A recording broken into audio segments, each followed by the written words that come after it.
नमस्कार दोस्तों। आज सुनते हैं पुरुषोत्तम मास में स्नान की सास और बहू वाली कहानी। एक घर में एक सास और एक बहू रहती थी। अधिक मास आया तो सास ने बहू से कहा, बहू, कल से अधिक मास लग रहा है तो मैं रोज सुबह अधिक मास नहाऊंगी। तो बहू ने भी जिज्ञासावश पूछ लिया, सासू माँ, ये अधिक मास क्या होता है, मुझे भी बताओ। सास बोली कि जिस महीने में संक्रांति नहीं होती वो अधिक मास होता है। इसको पुरुषोत्तम मास भी कहते हैं। यह भगवान कृष्ण का सबसे प्रिय मास होता है। इसलिए पुरुषोत्तम मास में सुबह सवेरे सूर्योदय से पहले उठना चाहिए और उठकर नारायण, तारायण और पारायण करना चाहिए। बहू बोली, माँ, अब ये भी तो बताओ कि ये नारायण, तारायण और पारायण कैसे करते हैं। तो सास उसे बड़े प्यार से समझाते हुए बोली, सुबह सूर्योदय से पहले उठकर नदी या तालाब में नहा लो। उसके बाद नारायण यानी सूर्य नारायण को जल चढ़ाओ और साथ ही ध्रुव तारा को दर्शन करो, जिससे तारायण हो जाता है। अब बारी आती है पारायण की, मतलब भगवान की पूजा करके रामायण या भगवत का मास पारायण करो। पूरे महीने रामायण या भागवत का पाठ करो। बहू ने कहा, सासू माँ, अधिक मास स्नान करने से इतना पुण्य मिलता है तो मैं भी करूंगी। तो सास बोली, अरे नहीं नहीं, तू भी करेगी तो घर का सुबह सुबह का काम कौन करेगा। तो बहू बेचारी डर गई, पर उसने मन में ठान ली थी कि कैसे भी हो वह यह अधिक मास स्नान करके ही रहेगी। दूसरे दिन सुबह सासू जी 4 बजे उठी और तालाब में नहाने चली गईं। उधर बहू भी पीछे पीछे उठ गई।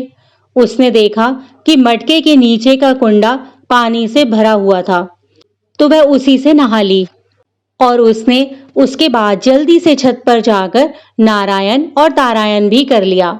उसके बाद उसने घर का सब काम जल्दी जल्दी निपटा लिया कि कहीं सासू जी आ गई तो गुस्सा करेंगी। उसे ऐसा करते हुए 3-4 दिन निकल गए। साथ में सारे काम भी करती, रोज कुएं का पानी भरने जाती, कुंडी बेवड़ा से पानी भी भरती। एक दिन जब वह कुएं से पानी लेने गई तो उससे बेवड़ा उठा ही नहीं। उसने मन में सोचा, अरे रोज तो उठाकर ले जाती थी, आज क्यों नहीं उठा पा रही हूं। यह कहते हुए वह सोच में पड़ गई। उसने इधर उधर देखा तो एक नौजवान लड़का दिखाई दिया। उसने उसे बुलाया और कहा, भाई, मुझे ये बेवड़ा उठवा दो तो जरा।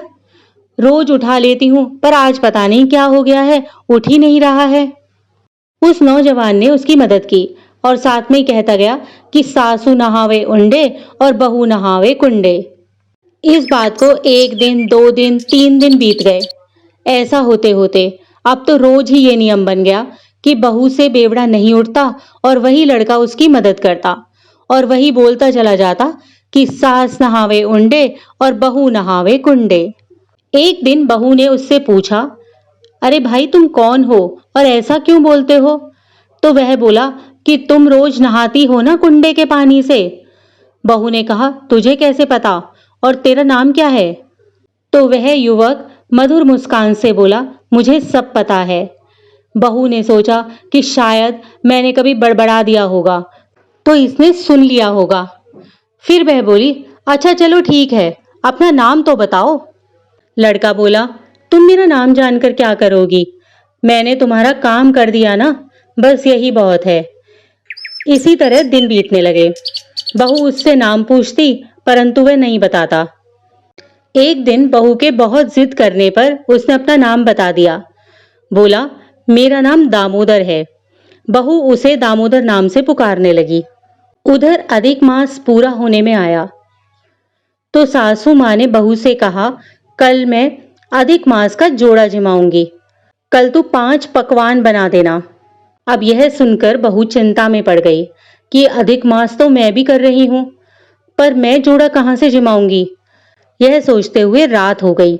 सुबह उठकर उसने रोज ही की तरह नारायण तारायण किया और पानी लेने गई कुएं पर। देखा तो दामोदर वहीं था और उसने दामोदर को अपनी समस्या बताई। तो दामोदर ने कहा, बहन चिंता क्यों कर रही है, मैं हूं ना, मैं आ जाऊंगा जोड़ा जीमने। तो बहू बोली, मैं कैसे बुलाने आऊंगी? तो दामोदर ने कहा, तुम और कुछ नहीं करना, बस 2 थाली परोस कर तुलसी वृंदावन में रख देना और घंटी बजा देना, मैं तुरंत आ जाऊंगा। बहू कुछ समझी नहीं। वह बोली, अरे ऐसे कैसे आ जाओगे? दामोदर बोला, तुम इसकी चिंता मत करो, बस वैसा कहो जैसा मैं कह रहा हूं। बहू बोली, ठीक है। अब बहू घर गई और जल्दी जल्दी फटाफट 5 पकवान बना लिए और फिर सासू जी से कहा कि आप जोड़े को बुला लाओ, भोजन तैयार हो गया है। सास ने भी जोड़े को आगे चौक में बिठाया और थाली परोस दी। बहू भी पीछे के दरवाजे से तुलसी वृंदावन में 2 थाली लेकर गई और गरुड़ घंटी बजा दी। दामोदर अपनी सुंदर पत्नी के साथ आ गया, बहू के लिए जोड़ा जीमने। वे दोनों रसोई में बैठे और भोजन करने लगे। बहू भाग भाग कर आगे चौक में सासू जी के जोड़े को भी परोसने लगी और रसोई में बैठे दामोदर और उसकी पत्नी को भी परोसने लगी। थोड़ी देर बाद सासू का जोड़ा जीम कर चला गया। बहू ने देखा कि सासू माँ ने तो जोड़े को पैसे और कपड़े सब दिए थे, तो वह रसोई के अंदर आकर सोचने लगी कि मैं दामोदर को क्या दूंगी। तो भगवान दामोदर समझ गए। प्रभु ने कहा, तुलसी लाकर मेरे हाथ पर अर्पण कर दो। तो बहू झट झट तुलसी का पत्ता लाई और रुक्मणी दामोदर के हाथ पर रख दिया। तो देखा कि तुलसी तो सोने का सिक्का बन गई। बहू अचंभे में पड़ गई, बोली, आप कौन हैं? दामोदर मधुर मुस्कान के साथ बोले, तू बड़ी भोली है, तूने मुझे नहीं पहचाना, मैं कृष्ण और ये रुक्मणी है। इतना कहकर भगवान ने उसे अपना विराट रूप दिखाया और आशीर्वाद दिया और मजे से जीम कर चले गए। उधर सासू माँ का जोड़ा भी जीम कर चला गया। अब सासू जी ने कहा, चल बहू, हम दोनों भी भोजन कर लेते हैं। तो उधर रसोई में देखा तो 2 थाली भरी हीरे मोती और मणिक और कलश भी सोने का हो गया था और जाते हुए भगवान के पद चिन्ह मिले। सासू जी को आश्चर्य हुआ। उन्होंने बहू से पूछा तो बहू ने सारी बात बता दी। सास बोली, बहू तू तो बड़ी भाग्यवान है री, तेरे लिए भगवान श्री कृष्ण स्वयं रुक्मणी के साथ आए। इस तरह सास बहू दोनों का अधिक मास संपन्न हुआ। हे प्रभु, कहानी कहता सुनता हुंकार भरता और कहानी पढ़ता सभी भाई बहनों को पुरुषोत्तम मास सफल हो।